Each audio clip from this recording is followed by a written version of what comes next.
যারা আমার ছেলেকে করছে তারা যেন কোনোভাবে এই দেশে আর ব্যাক করতে না পারে।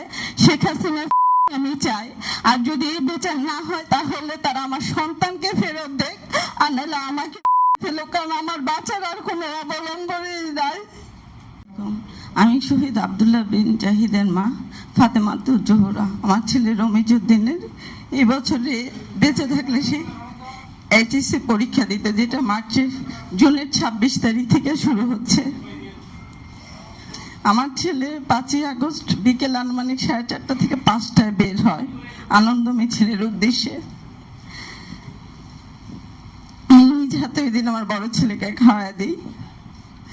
7:36 আমার ছেলের সাথে আমার লাস্ট কথা হয়, 19 সেকেন্ড। জিজ্ঞেস করি, বাবা সন্ধ্যা হয়েছে, বাসায় আসবে না? ও বলছে, আম্মু আমি এয়ারপোর্টের মাথায়, আধা ঘন্টার মধ্যে আসতেছি। 8:10 মহিলা মেডিকেল থেকে ফোন আসে, আমার ছেলে গুলিবিদ্ধ। আমি যে দেখি আমার ছেলের কাঁধে একটা এবং বুকের পিছনে আরেকটা লাগে। ডাক্তার বলতেই পারে না ওর পিছনে যে গুলি লাগে, কারণ ওর গলার গুলিতে ওর সবগুলো রক্ত ছিঁড়ে যায়। কে বা কারা ওকে হসপিটালে নিয়ে যায় আমি জানি না। হসপিটালে যাওয়ার পর ওর 3 থেকে 4 মিনিট খুব কষ্ট সহকারে আমার নাম্বারটা, ওর নামটা বলতে পারে। ডাক্তারকে সে বলে, আমি কি বাঁচবো না? 3-4 বার প্রশ্ন করার পর সে শুধু বলে, আমার আম্মু কি ফোন দেন, আমার আম্মু আসলে ঠিক হয়ে যাব। আমি যে আমার ছেলেকে আর পাই না। তখনই আমার ছোট ছেলে হালকা অসুস্থ ছিল।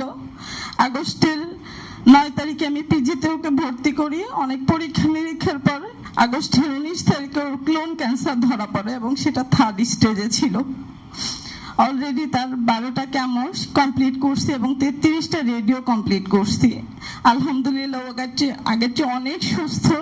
কালকে দুপুরবেলা ওর সার্জারি হবে এবং গত মাসের 18 তারিখে, মার্চের 18 তারিখে 17 রোজায় ওর আব্বু ব্রেন স্ট্রোক করে যায়। আমার আগে ইচ্ছা ছিল 7-8 তারিখে ওর সার্জারিটা করার, কিন্তু ওর আব্বু মারা যাওয়াতে ওর শারীরিকভাবে একটু দুর্বল হয়ে যায়। কালকে ওর সার্জারি, সবাই আমার ছেলের জন্য দোয়া করবেন। আমরা বিএনপির পরিবার আমার পাশে যেভাবে দাঁড়াইছে সেটা আমি বলেও আপনাদেরকে বিশ্বাস করতে পারবো না। আমাকে আর্থিকভাবে সহযোগিতা করছে, আমার মনোবল শক্ত করছে এবং আমাকে যতটুকু সাপোর্ট দেওয়া দরকার তার চেয়ে অধিক তারা সাপোর্ট দিচ্ছে। আমি ওনাদের এই ঋণ কোনোভাবেই শেষ করতে পারবো না। আমি আমার মনের অন্তঃস্থল থেকে তারেক রহমানকে ধন্যবাদ জানাই, তার পরিবারের জন্য দোয়া করি, তার মার জন্য দোয়া করি। রোমান ভাইকে ধন্যবাদ জানাই, রিজভি ভাইকে ধন্যবাদ জানাই, এনি ভাইকে ধন্যবাদ জানাই এবং মিল্লাত ভাইকে ধন্যবাদ জানাই। এবং মিথুন ভাই সব সময় একদিন পর পরেই আমার আর জিসানের খবর নিচ্ছে, উনি আমাদের সাথে যোগাযোগ করছে, আমাদের সাথে দেখা করছে। আমি ওনাদের উপকার কখনো ভুলবো না।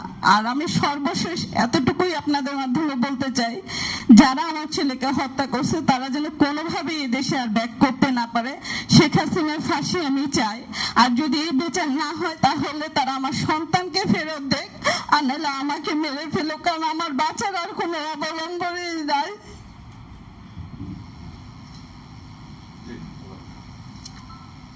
সবাই আমার ছেলেদের জন্য দোয়া করবেন। আসসালামু আলাইকুম।